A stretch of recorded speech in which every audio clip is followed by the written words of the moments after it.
En los últimos días el gobierno tomó dos medidas que muestran que su principal interés es mantenerse en el poder al coste que sea, como sea y cualquiera fueran las consecuencias a mediano y largo plazo de sus propias decisiones. La primera medida es la ampliación del subsidio por desempleo. Este es un subsidio que se cobra durante hasta 30 meses por aquellas personas, fundamentalmente aquellas personas que agotaron la prestación por desempleo. Entonces, si agotaron la prestación por desempleo y no tienen otra fuente de ingresos, se les da este subsidio. Es un subsidio que hasta ahora era de 480 euros por mes. Entonces, ¿qué hizo el gobierno? Por un lado, lo amplió hasta 540 y 570 euros, digamos 570 euros los primeros 6 meses y luego a partir de ahí 540 euros. Por un lado ya aumentó la prestación y por otro lado amplió el número de potenciales beneficiarios, porque por ejemplo ahora pueden pedirlo menores de 45 años sin cargas familiares que antes no podían, trabajadores transfronterizos de Ceuta y Melilla. ¿Esto qué quiere decir? Gente que vive en Marruecos pero que trabaja en Ceuta o en Melilla, se quedan sin trabajo y entonces ahora también pueden cobrar esta prestación. Víctimas de violencia doméstica, emigrantes retornados y otros grupos. Además, insisto, además de haber aumentado la magnitud de la prestación y el número de personas potencialmente beneficiarias, también amplía el gasto en el sentido de equiparar la prestación para quienes hayan trabajado a tiempo parcial o a tiempo completo. ¿Todo esto qué quiere decir? Que al gobierno le da exactamente igual cuánto hayas cotizado, al gobierno le da exactamente igual que la seguridad social esté quebrada, que la deuda pública supere largamente el 100% del PIB, que la Comisión Europea esté pronosticando que al menos en los próximos 10 años la situación de la deuda pública no va a mejorar, que al gobierno tampoco le importa el hecho de que los tipos de interés de los títulos públicos siguen estando reprimidos por parte del Banco Central Europeo. Por lo tanto, el momento que eso se normalice, y ese proceso es muy gradual, pero ya empezó, el coste de la deuda pública se va a disparar. Al gobierno no le interesa que hace 17 años que España todos los años paga los intereses de la deuda pública con más deuda pública. O sea, nada de eso le interesa. ¿Y qué hizo? Lo que te acabo de decir. Aumentar el gasto y el universo de potenciales votantes que pueden ser sobornados para seguir votando al Partido Socialista, aunque signifique la ruina un poco más adelante. El único aspecto, digamos, medianamente positivo que incluye estas medidas vinculadas con el subsidio de desempleo es que esta prestación va a ser compatible con un salario. Y digo que es relativamente razonable, ¿por qué? Porque hasta ahora quien cobraba esa prestación, si encontraba un empleo, pedía ese salario que se lo pagaran en negro para poder seguir cobrando la prestación y el salario en B. El empleador también ganaba porque de esa forma se ahorraba las cotizaciones sociales. Esta posibilidad de hacer compatible el cobro de un salario con esta prestación, de alguna manera reduce el incentivo para mantenerse en la economía sumergida y, por lo tanto, aumenta el incentivo de que esa relación laboral sea formal, sea legal. Pero más allá de eso, el tono general de esta medida es absolutamente demagógico y lamentable porque olvida el marco central, que es una seguridad social quebrada en un país quebrado por el tamaño de su deuda pública y por el desorden de las cuentas públicas, que, como digo, se viene comportando de manera autodestructiva, pagando los intereses con más deuda, cosa que si una empresa o una familia lo hiciera, lo llevaría directamente a la ruina. Y en el mismo decreto en el que se aprobaron estas medidas electoralistas pensadas en seguir aumentando la cantidad de votantes cautivos o digamos coaccionados de alguna manera para seguir votando al Partido Socialista, se aprobó la prevalencia de los convenios colectivos de ámbito autonómico con relación a los de ámbito nacional o sectorial. Esto también muestra el descaro del gobierno para favorecer sus intereses políticos o su permanencia en el poder, a pesar de tomar una medida que va directamente en contra del buen funcionamiento de la economía e incluso te diría que también va en contra de las propias empresas vascas. ¿Y por qué hablo de las empresas vascas? Porque esto se hace para satisfacer una exigencia del PNV, del Partido Nacionalista Vasco, para apoyar la investidura de Sánchez. Entonces Sánchez quedó en que, ok, les voy a dar esto, que para él es una cosa sin mayor importancia, lo que le permite además obtener los votos del Partido Nacionalista Vasco en el Congreso. Pero desde el punto de vista de los que queremos el bien de España y la prosperidad general, es una medida contraproducente, porque primero rompe la unidad de mercado. Imagínate si tú eres una gran empresa y tienes que negociar un convenio y sabes que ahora una parte va a ser vinculada exclusivamente al País Vasco, otra para el resto, digamos, dificulta la gestión de las empresas, dificulta el cálculo económico, pero tiene para mí un punto de vista negativo incluso para las empresas vascas. ¿Por qué? Porque esa prevalencia del convenio colectivo de ámbito autonómico se va a dar solo si el convenio autonómico es más favorable a los empleados que el convenio de ámbito nacional o sectorial. Por ejemplo, imagínate que el convenio de ámbito nacional incluye un aumento salarial para el año que viene del 3%. Bueno, para que el convenio de ámbito autonómico vasco de ese mismo sector tenga prevalencia sobre el de ámbito nacional, tendría que ofrecer un aumento salarial de más del 3%. Porque si el convenio autonómico incluyera un aumento, por ejemplo, del 2%, entonces el convenio que regiría sería el nacional. Por lo tanto, las empresas vascas saben que van a tener que pagar más o ofrecer otras condiciones que al fin de cuentas se traducen en mayores costes laborales que los convenios de ámbito nacional, y eso le va a quitar competitividad. Por eso te digo que dudo de que esto sea algo que convenga a la economía vasca. Yo creo que va en contra de sus propios intereses. Lo que pasa es que el PNV lo que hace es darle prioridad a su objetivo político de mostrarse diferente. Nosotros tenemos nuestros convenios autonómicos y son los que rigen aquí, y lo que se arregla en el resto de España a nosotros nos trae sin cuidado.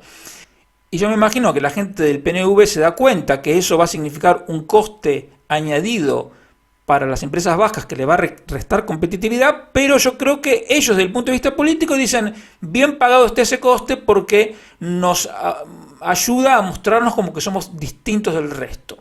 Vamos a ver cómo continúa eso, pero lo que te quiero mostrar es que en un mismo decreto el gobierno toma dos medidas que son absolutamente contrarias a lo que necesita la economía, porque, insisto, rompe la unidad de mercado, al menos a las empresas del País Vasco les va a significar mayores costes laborales y va a profundizar el desequilibrio de las cuentas de la seguridad social, es decir, todo en contra del interés general y de la prosperidad general. Ahora, esto lo uno con un segundo punto que es el siguiente. El Banco de España hace una encuesta a empresas, más de 6.000 empresas son encuestadas de toda España, sobre distintos aspectos que hacen a la situación del negocio.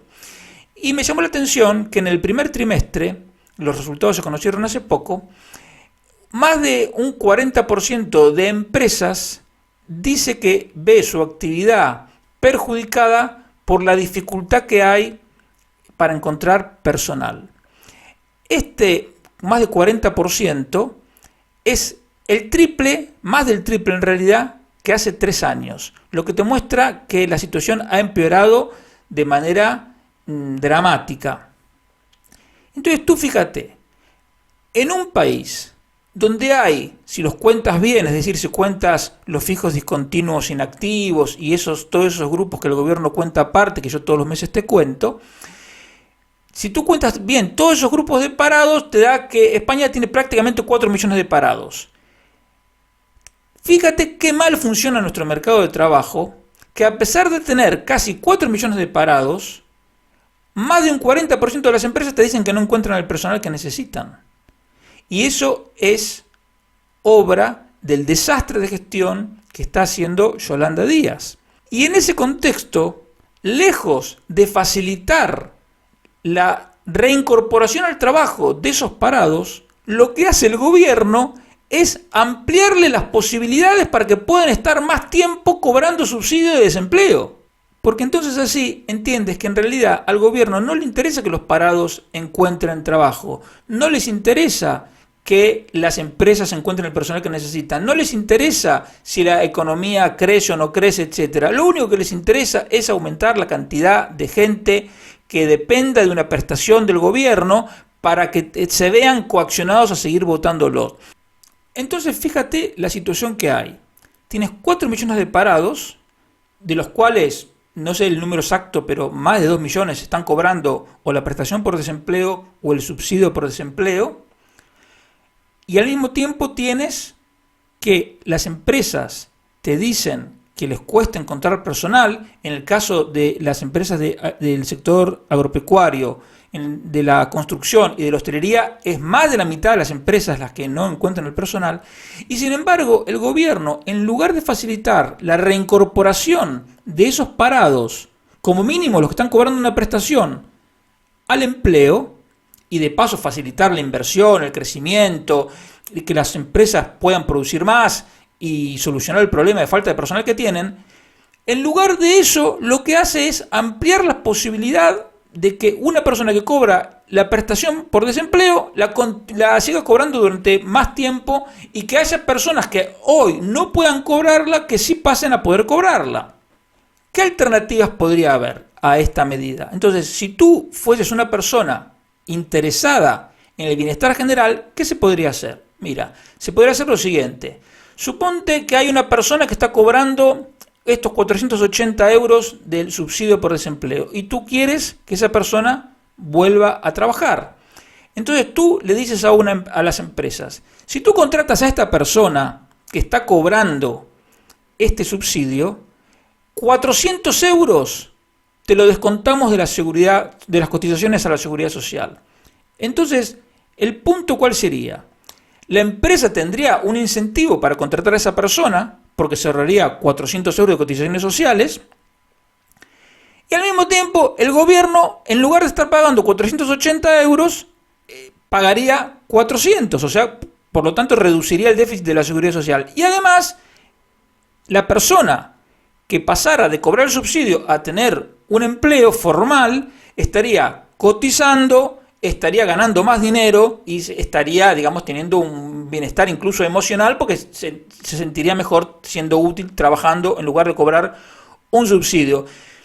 Digamos, esa es una cosa que se me ocurre a mí, pero digamos, en un Ministerio de Trabajo, donde hay un montón de gente pensando, deberían ser capaces de encontrar muchas más alternativas.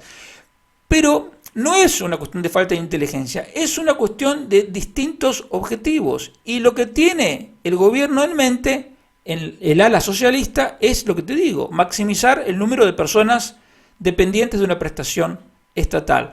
En el caso del ala comunista del gobierno, lo que tienen en mente es, por todos los medios, buscar la demolición de nuestro sistema de propiedad privada y mercados relativamente libres, porque a ellos les parece bien lo que ocurre en Venezuela, en Cuba, en Corea del Norte. Por lo tanto, tú fíjate, no es que sean tontos, es que tienen intereses contrarios al bienestar general.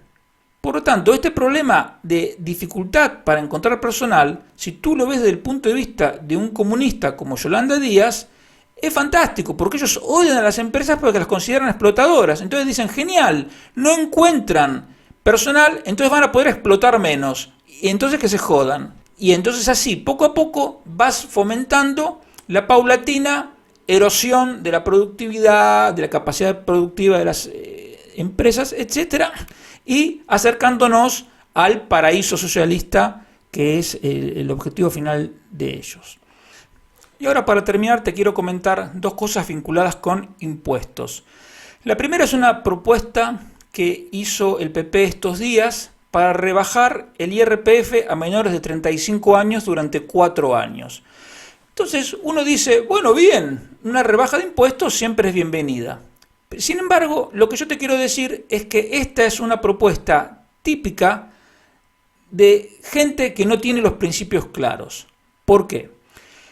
Porque una rebaja de impuestos es bienvenida, pero es más bienvenida todavía si es general.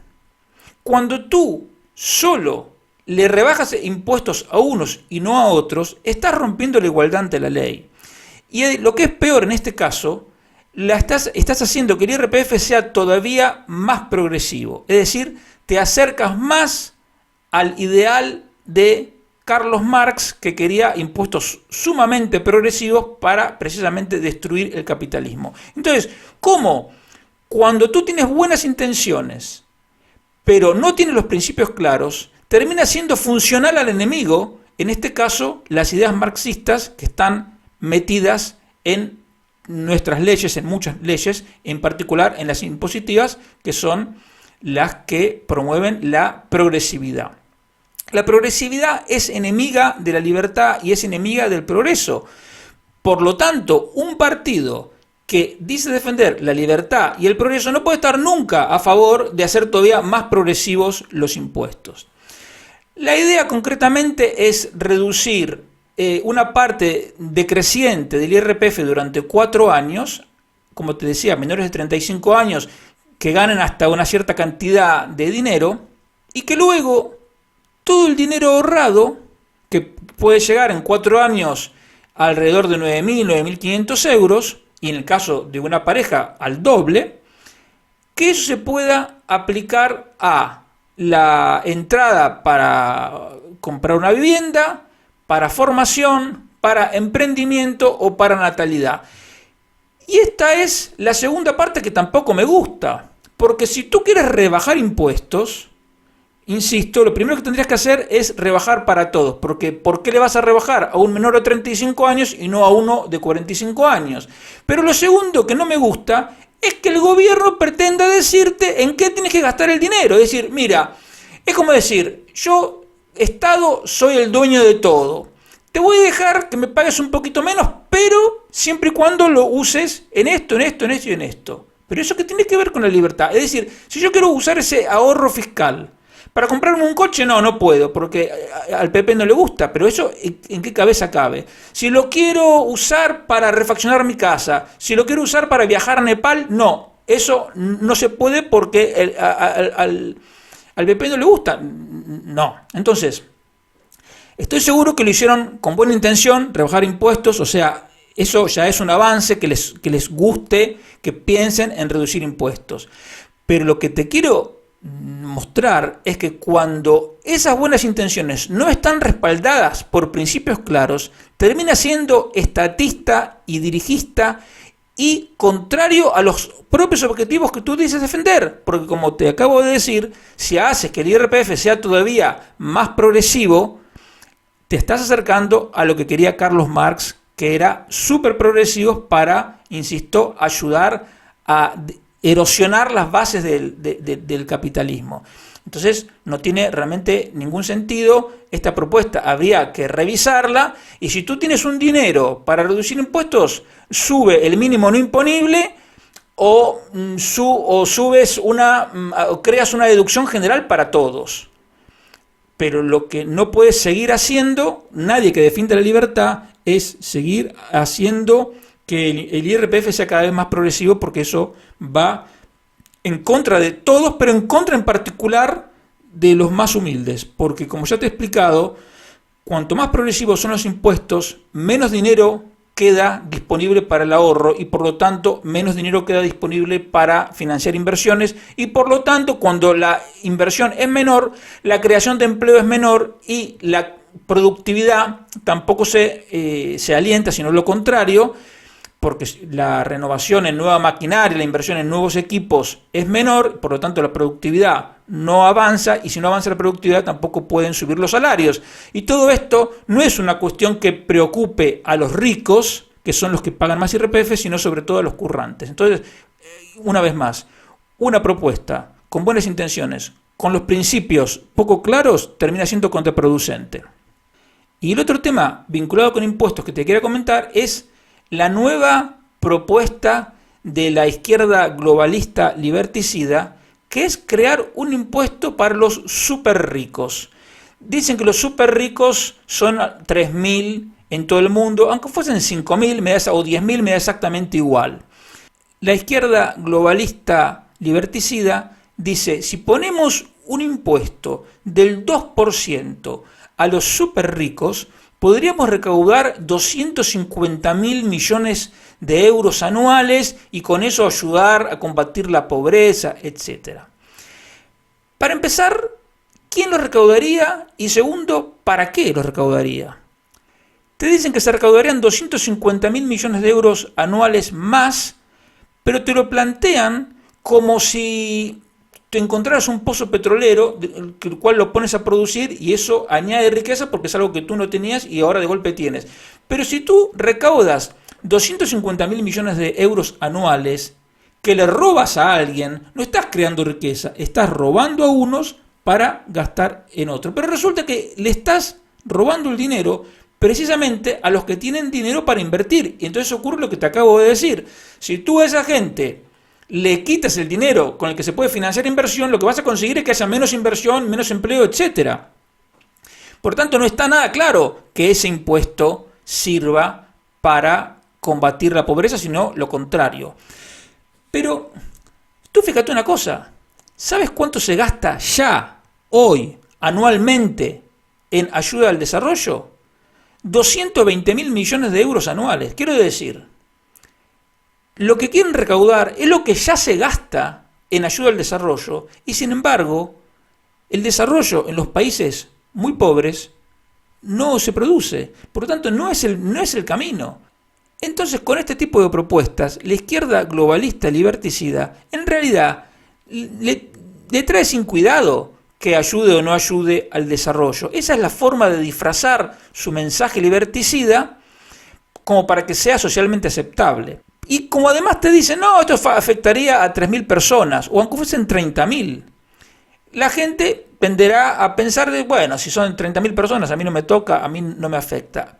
Pero ese es el error, y precisamente eso es a lo que apuesta la izquierda globalista liberticida, es decir, que tú pienses que este tema no va contigo, y no solo no va contigo, sino que ayuda a un mundo más justo, más equilibrado, etc. Y es todo lo contrario.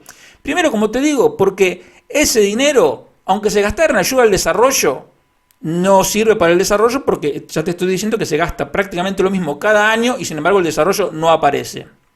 Pero además sería un paso en la imposición de, una vez más, una agenda globalista y liberticida. Porque no te olvides que esta misma gente es la que promovió un impuesto mínimo del 15% a las multinacionales. Entonces, ese impuesto global ya se firmó entre 140 países, cosa que es una estupidez mayúscula.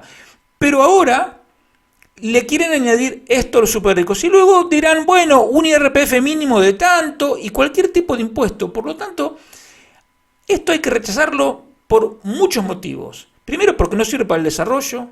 Segundo, porque significa avanzar en el globalismo y eso significa ir alejando cada vez más las decisiones de la gente, es decir, alejas el poder de decisión, la capacidad de decisión de la ciudadanía de cada país para entregárselo a grupos que no sabes quiénes son, y porque en última instancia favorece un mundo empobrecido, porque cuanto más dinero transfieras desde el sector privado a los gobiernos, una vez más, va a haber menos dinero, menos recursos para financiar inversión productiva y todas las consecuencias que te dije antes.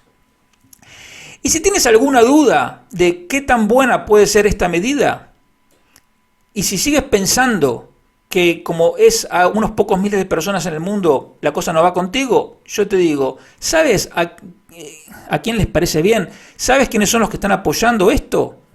Pedro Sánchez, Gustavo Petro, el presidente de Colombia que perteneció a una banda terrorista, Lula, el presidente de Brasil que estuvo preso por corrupción, Francia, que siempre está el gobierno francés dispuesto a sumarse a cualquier proyecto globalista. Por lo tanto, si tienes alguna duda, recuerda simplemente quiénes son los que están a favor y entonces tú sabes con esa referencia de qué lado es el en el que tienes que estar.